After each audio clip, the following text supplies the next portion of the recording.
Good morning students. तो हमारी unit 5 कर रहे थे हम, चिल्ड्रन एंड स्पोर्ट्स। हमने कुछ टॉपिक्स कर चुके हैं। कहाँ पे वेट ट्रेनिंग के जो कुछ एडवांटेजेस और डिसएडवांटेजेस देखे थे हमने लास्ट वीडियो में। अब हम नेक्स्ट टॉपिक से स्टार्ट करते हैं, कंसेप्ट ऑफ करेक्ट पोस्चर। यहाँ पे इसके कुछ एडवांटेजेस हैं और कुछ बैड पोस्चर के भी टॉपिक है, उससे भी रिलेटेड है। पहले हम ये करते हैं, कंसेप्ट ऑफ करेक्ट पोस्चर्स। ठीक है, तो इसके एडवांटेजेस देख लेते हैं। ये हमारी मतलब होता क्या है, पहले ये देख लेते हैं हम। कंसेप्ट ऑफ करेक्ट पोस्चर क्या है? ये हमारी बॉडी को किस तरह से बैलेंस करता है जब हम चलते हैं, उठते हैं, बैठते हैं और अदर एक्टिविटी करते हैं। एक खड़े व्यक्ति का अच्छा पोस्चर कब कह सकते हैं हम? तब किस पोजीशन में कहा जा सकता है उसे कि इसका अच्छा पोस्चर है किसी खड़े हुए व्यक्ति का? तो उसके लिए उसका जो उसका बॉडी वेट है वो उसके दोनों फुट पे होना चाहिए, इक्वल होना चाहिए। बिल्कुल ऐसा नहीं कि एक पे ज्यादा दबाव डाल के खड़ा है, एक पे कम डाल के, नहीं, दोनों पे बिल्कुल जो वेट है इक्वल आना चाहिए दोनों पैरों पे। और जो उसका मतलब उसे खड़ा होने के लिए कुछ एफर्ट्स भी ना लगाने पड़े कि भाई दोनों ही पैरों पे बैलेंस करने की कोशिश कर रहा है, नहीं, ये सब चीजें नेचुरल होती है, हमें इसमें एफर्ट्स लगाने की जरूरत नहीं पड़ती है।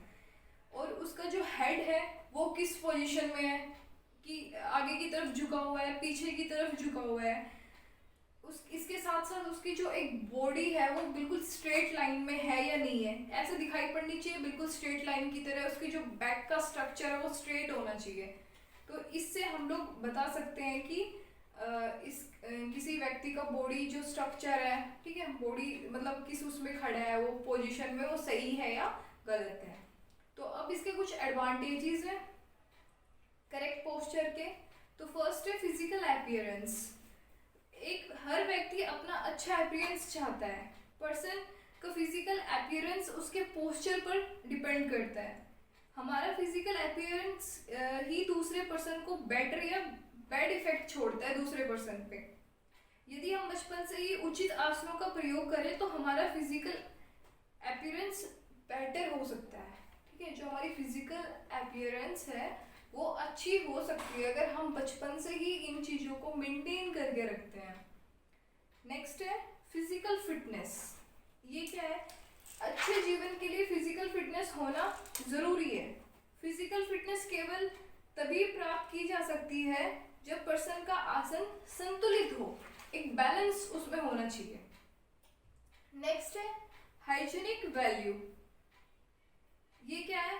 खेलकूद के क्षेत्र में आसन की बहुत महत्वपूर्ण भूमिका होती है।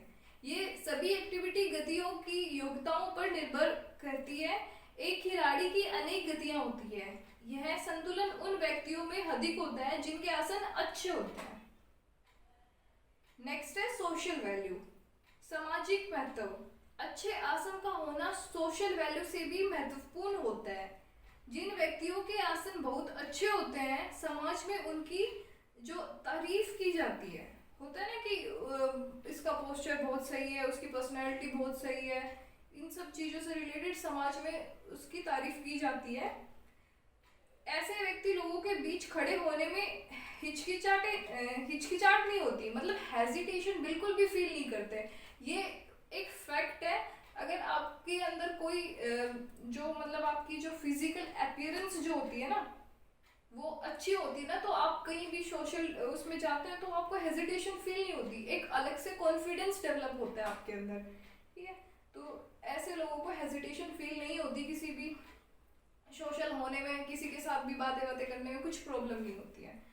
नेक्स्ट है इकोनॉमिक वैल्यू। आसन का न केवल सोशल वैल्यू होता है, अच्छे आसन का न केवल सोशल वैल्यू होता है बल्कि इकोनॉमिक वैल्यू भी होता है। जिस व्यक्ति का आसन अनुचित होता है उसे अपने बॉडी का संतुलन बनाने के लिए अधिक कोशिश करनी पड़ती है। ऑफ कोर्स कि किसी भी बच्चे का मान लो अच्छा नहीं है अपीयरेंस, मतलब नहीं लगता कि हाँ भाई मेरी वॉकिंग स्टाइल अच्छी नहीं है, तो वो दूसरों को देख के कॉपी करने की कोशिश करता है कि मैं चेंजेस कर सकूं खुद में, मैं भी ऐसा डेवलप हो सकूं। ठीक है, इसलिए अच्छे आसन का एक इकोनॉमिक वैल्यू भी होती है। नेक्स्ट है चेंज इन मेंटल एटीट्यूड। आसन व्यक्ति के दृष्टिकोण, खुशी, आत्मविश्वास व संकल्प के ऊपर प्रभाव डालते हैं। जिस व्यक्ति का आसन इम्प्रॉपर होता है वो उसके अंदर क्या होता है, वो कुछ फील करता है, मतलब दुखी रहता है बेचारा कि अगर मेरे साथ ऐसा होता है, एक स्ट्रेस, टेंशन, ये सब चीजें रहती है उसके अंदर। अच्छा जो पोस्चर है आपका, अच्छा आसन है, वो आपके अंदर एक कॉन्फिडेंस डेवलप करता है, आत्मसम्मान को हमेशा बढ़ावा देता है वो। समझ में आया? नेक्स्ट है लेसन्स द फैटिग। इसमें क्या है, अच्छा आसन थकावट में कमी करता है। मसल्स व जॉइंट पर कम दबाव पड़ने के कारण व्यक्ति को थकावट महसूस होती है। इसीलिए कहा जाता है कि जो आप जिम करते हैं, एक्सरसाइज करते हैं, उन सब के बाद रेस्ट लेना जरूरी होता है। अगर आप वर्कआउट करते हैं तो आपको थकावट भी होगी, ऑब्वियस सी बात है। नेक्स्ट है इम्प्रूव्स स्पीच। उचित आसन पावर को बढ़ाने में हेल्प करता है, क्योंकि यह एक डायफ्राम जो होता है उसको मैक्सिमम फ्रीडम प्रोवाइड करता है। यदि डायफ्राम पर अनुचित मतलब इम्प्रॉपर आसन के कारण अधिक दबाव रहता है तो व्यक्ति स्पष्ट रूप से खुश नहीं हो सकता, या वो आपको मतलब इरिटेट सा रहेगा, वो आपको खुश होकर बोलेगा भी नहीं, हमेशा फ्रस्ट्रेटेड सा फील करेगा। नेक्स्ट है इम्प्रूव्स कंसंट्रेशन पावर। अच्छा आसन उचित ढंग से सांस लेने में हेल्प करते हैं। जब एक व्यक्ति उचित ढंग से सांस लेता है तो उसकी जो कंसंट्रेशन पावर है, थिंकिंग जो होती है, वो बढ़ जाती है। ब्रेन को अपना वर्क उचित ढंग से करने के लिए 20% ऑक्सीजन की नीड होती है। यदि हमारे जो ब्लड में ऑक्सीजन का परसेंट बढ़ जाता है तो नए विचार विकसित होने लगते हैं। क्या आपको पता है जो सबसे ज्यादा ऑक्सीजन हमारे किस पार्ट को चाहिए होती है बॉडी में? ब्रेन को चाहिए होती है, क्योंकि जो सब एक्टिविटीज होती है हमारी बॉडी की वो कौन कंट्रोल करता है? ब्रेन को करता है। तो 60% ऑक्सीजन जो होती है, सबसे ज्यादा जो ऑक्सीजन होती है वो हमारे ब्रेन को ही चाहिए होती है। आप जो भी कहते हैं ना कि उबासी आ रही है तो चलो नींद आ रही है, नहीं, ऐसा नहीं होता। वो उबासी आपको यॉर्निंग क्यों होती है आपको? क्योंकि जो आपके दिमाग में होती है ना, ऑक्सीजन की कमी हो जाती है, तब आपको नींद आनी शुरू हो जाती है। ठीक है, तो ये कुछ फैक्ट्स है, ब्रेन से रिलेटेड है ये। नेक्स्ट है last, prevention from disease and disorders.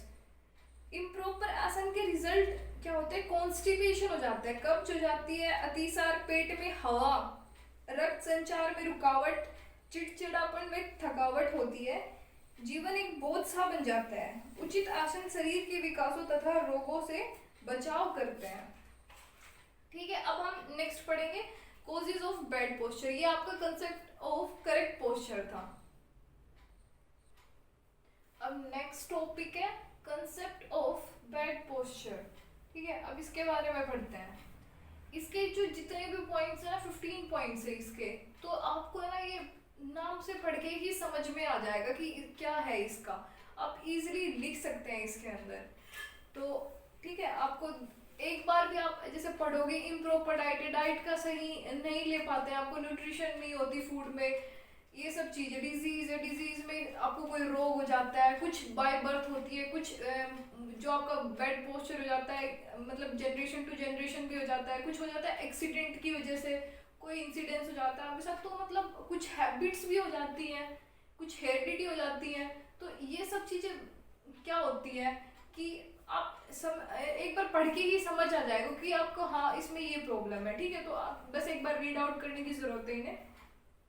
तो है फर्स्ट है इम्प्रॉपर डाइट। यदि हम उचित डाइट ना ले तो हमारी मसल्स वीक हो सकती हैं, हमें कुछ देर बाद थकावट हो जाती है। इम्प्रॉपर डाइट के कारण बच्चों का जो फिजिकल डेवलपमेंट होता है वो ठीक नहीं होता है, जो हमारी ग्रोथ होती है वो नहीं हो पाती है बच्चों की जो ढंग से, अगर वो इम्प्रॉपर डाइट लेते हैं, डाइट ढंग से नहीं लेते हैं तो। नेक्स्ट है डिजीज। किसी बीमारी के कारण भी हमारा पोस्चर जो है वो बैड पोस्चर में कन्वर्ट हो सकता है। इसके कारण जो जॉइंट्स की मोबिलिटी होती है वो कम हो जाती है। नेक्स्ट है बाय बर्थ। ये तो आपको दिखाई दे रहा है साफ साफ कि जो बैड पोस्चर क्या होता है, किसी किसी के जीन्स में ही हो जाता है ऐसा, कि मतलब बर्थ से ही बच्चा ऐसा हो जाता है। ठीक ठीक है, जीन्स नहीं कहेंगे, बाय बर्थ की हो जाती है किसी किसी के अंदर ये डिसऑर्डर्स। नेक्स्ट है एक्सीडेंट्स।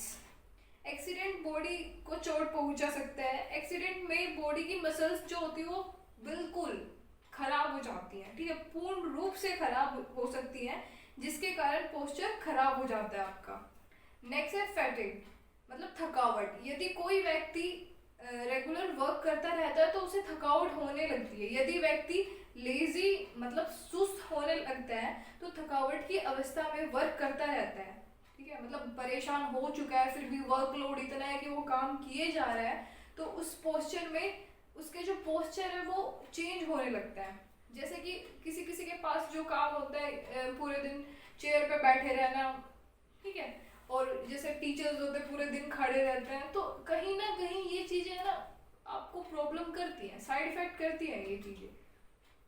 नेक्स्ट है इमिटेशन, मतलब नकल। अगर हम कोई नकल करते हैं किसी की भी, ठीक है, नकल गलत आसन को बनाने में एक भूमिका निभाती है।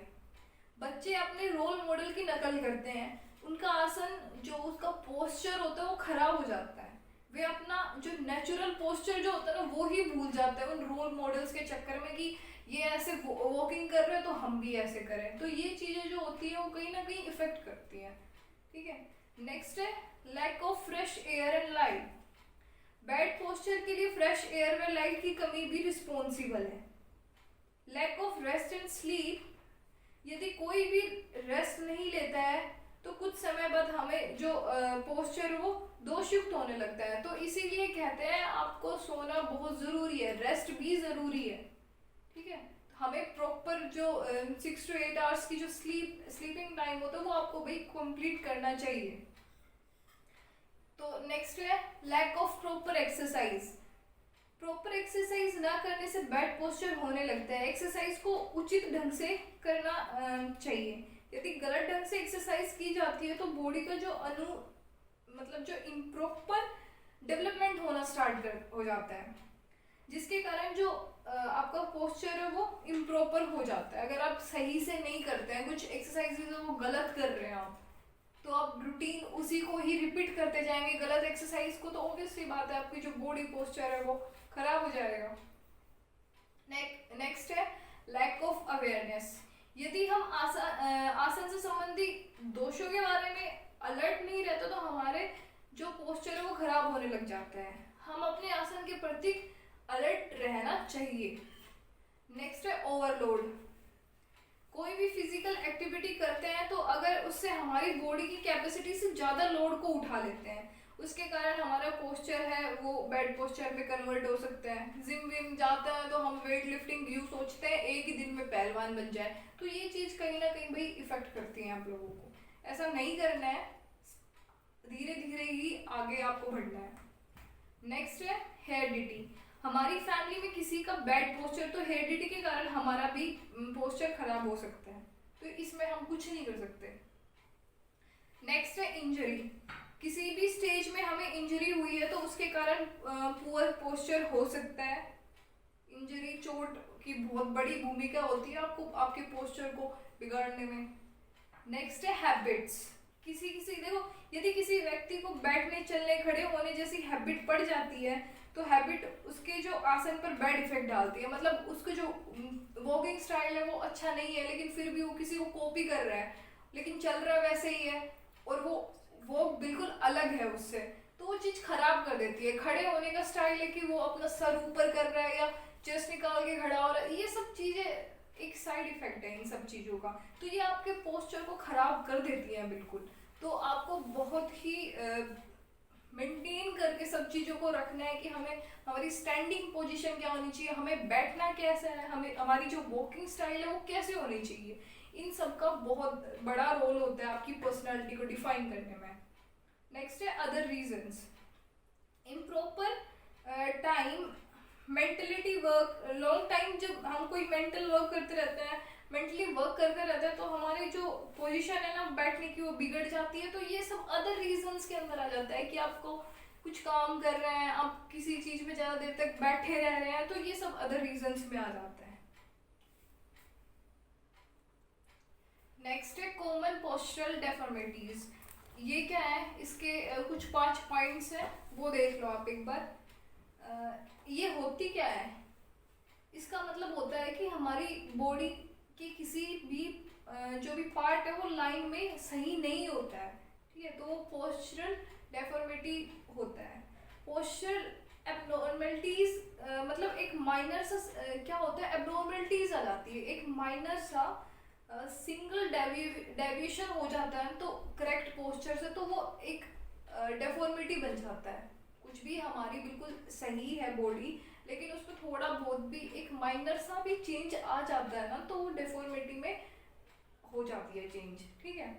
नेक्स्ट है, अब इसके कुछ पार्ट्स हैं वो देखते हैं। स्पाइनल कर्वेचर बैकबोन्स में होती है, ये अधिक वेट को एक जगह से दूसरी जगह ले जाने के कारण ये हो जाती है।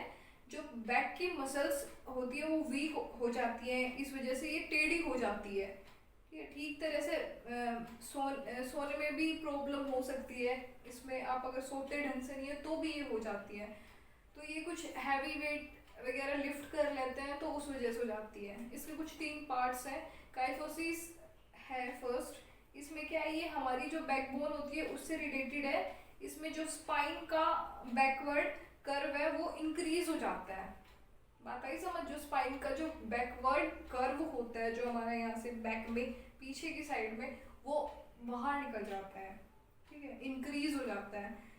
इसके क्या कॉजेज है, अगर आप एबनॉर्मल मैनर में अपने हेड को जो है आगे की तरफ झुका कर रखते हैं तो इससे आपको काइफोसिस हो सकता है। अगर आप हेड झुका के रखेंगे तो ये जो पीछे का जो पार्ट है आपका वो बाहर की तरफ निकल जाएगा, ठीक है, तो आपको काइफोसिस आप इसे फेस कर सकते हैं अगर आप हमेशा अपना हेड को आगे की तरफ झुका के रखते हैं। तो कुछ रेमेडीज है इसकी। धनुर आसन रेगुलर करते हैं तो जो ये काइफोसिस है वो दूर हो सकता है। रिवर्स सिटअप लगाते हैं तो भी आपका ठीक हो सकता है ये। आप भुजंगासन करते हैं, ठीक है, तो ये आपके सही हो सकता है। अगर आपको ऐसे कोई प्रॉब्लम है तो ये चीज़ आप करके देखें, आपको काफ़ी हद तक इम्प्रूव होगी ये चीज़ें। नेक्स्ट है लॉर्डोसिस। इसके अंदर क्या है, स्पाइन रिलेटेड पोस्चर डेफॉर्मिटी होती है। इसमें हमारा जो नंबर कर्व है वो आगे की तरफ झुक जाता है। नंबर रीजन वह होता है जो स्पाइन के नीचे होता है, जो नंबर रीजन है वो स्पाइन के जस्ट नीचे होता है, ठीक है। इसके कॉजेज क्या है, ये बैड पोस्चर के कारण होती है, ऑब्वियस सी बात है। और करेक्टिव मेजर्स क्या है इसके, फॉरवर्ड बेंडिंग, अगर आप आगे की तरफ झुकते हैं, और ऑल्टरनेट टो टचिंग, ठीक है, ऑल्टरनेट आप टो टचिंग करते रहते हैं तो इससे आपको सुधार आता है इसमें। और पार्श्विकोत्तान आसन करते हैं तो उससे भी आप इफेक्टिव है ये, ठीक है। नेक्स्ट है लास्ट स्काइलोसिस। इसके जो पार्ट है वो, इसके अंदर क्या है, यह स्पाइन रिलेटेड डेफॉर्मिटी है। स्पाइन का जो कर्व है वो एक तरफ एक्सटेंड हो जाता है। फर्स्ट में क्या था, इंक्रीज हो जाता है, ठीक है। नेक्स्ट में क्या था, ये जो जस्ट नीचे होता है स्पाइन के। और स्क्वाइलोसिस में क्या है कि एक तरफ मतलब एक्सटेंड हो जाता है, एक तरफ झुक जाता है, वो एक तरफ बढ़ने लगता है। तो इसके कॉजेज क्या है, disease of injury, adaptation of wrong sitting position during study. अगर आप पढ़ते वक्त कोई भी रॉन्ग पोजीशन में बैठे रहते हैं तो इस वजह से भी आपको ये अफेक्ट कर सकता है। इसके जो करेक्टिव मेजर्स क्या है, अर्थ चक्रासन कर सकते हैं, चिन अप्स कर सकते हैं, ठीक है, त्रिकोणासन कर सकते हैं, ताड़ासन कर सकते हैं। और शायद ये कुछ है, स्विमिंग से भी दूर होती हैं ये चीजें। आप करें तो बेटर रिजल्ट मिलेंगे आपको। नेक्स्ट है फ्लैट फुट, मतलब ये होते हैं चपटे हुए पैर, जो हम बोलते हैं जिसे चपटे पैर, वो होते हैं फ्लैट फुट। जो हमारा फ्लैट मतलब हमारा जो पैर होता है उसके नीचे हल्का सा स्पेस रहता है, लेकिन कुछ लोग होते हैं जिनके पैर के नीचे स्पेस नहीं होता है, बिल्कुल टच होते हैं फ्लोर के, तो वो चपटे पैर होते हैं। इसका पता है रीज़न क्या होता है, आप ज़्यादा देर तक रनिंग कर लेते हैं या कुछ चल लेते हैं तो आपके नीचे से जो पंजे होता है ना, नीचे से पैर होते हैं, तलवे बोलते हैं जिन्हें, वो आपके दर्द करने लगता है। तो ये बहुत ही मतलब उनका जो स्पेस होता है वो मिसिंग होता है नीचे से। इसके कॉजेज क्या है, पोस्चर सही नहीं है तो फ्लैट फुट हो सकता है। ठीक है, लंबे समय तक कहीं खड़े रहते हैं तो यह हो सकता है। Exercise, body weight, lack of proper exercise. Corrective measures क्या है इसके? आप पंजों पर है ना जंप कर सकते हैं और स्कीपिंग कर सकते हैं, मतलब रस्सी कूद सकते हैं। और एक एक्सरसाइज होती है जो आप देखी होगी आपने, सिर्फ पंजों पंजों पर चल के इधर से उधर जाना होता है, सिर्फ फीट्स पर। और हेड एंड टो वॉकिंग। इस डिफिकल्टी से हमारा जो शोल्डर है नीचे की तरफ झुके जाते हैं। अगर आपको ये फ्लैट फुट है ना, तो इस डेफॉर्मेटिव की वजह से आपके जो शोल्डर्स हैं वो नीचे, मतलब स्टैंडिंग पोजीशन में, तो भी आपके कंधे आगे की तरफ झुके होंगे, तो ये आपकी पर्सनैलिटी को भी इफेक्ट करता है। सिर आगे की तरफ निकल जाता है, ठीक है। नेक्स्ट है नोक नीज, मतलब जो हमारे नीज होते हैं, घुटने होते हैं, वो टकराते हैं आपस में, घुटनों पे टकराने को बोलते हैं नोक नीज। यह एक पोस्चर डेफॉर्मिटी है जिसमें हमारे जो दो नीज है वो ओवरलैप करते हैं, एक दूसरे से बिल्कुल सटक जाते हैं, टच होते रहते हैं, मतलब दोनों नीज अंदर की साइड बेंड करते हैं। इसके कॉजेस क्या है? Weakness of muscles and ligaments, overweight body, lack of balance diet, lack of vitamin D. इसके करेक्टिव मेजर्स क्या है? मतलब अगर आप किसी इंक्लाइन सरफेस पे चलते हैं या फिर आउट एज ऑफ फिट पर प्रेशर लगाते हैं, उसके कारण नोक नीज कम हो जाती है। पद्मासन तथा गोमुख आसन करना चाहिए इसके लिए। घुड़सवारी, मतलब जो हॉर्स राइडिंग होती है, वो बहुत अच्छी एक्सरसाइज है। नेक्स्ट है बो लेग्स, मतलब जो बाहर की, नोक नीज में क्या था, जो हमारे पैर होते हैं वो अंदर की साइड होता है। बो लेग्स में क्या होता है, जो हमारे जो पैर है वो बाहर की साइड में होते हैं।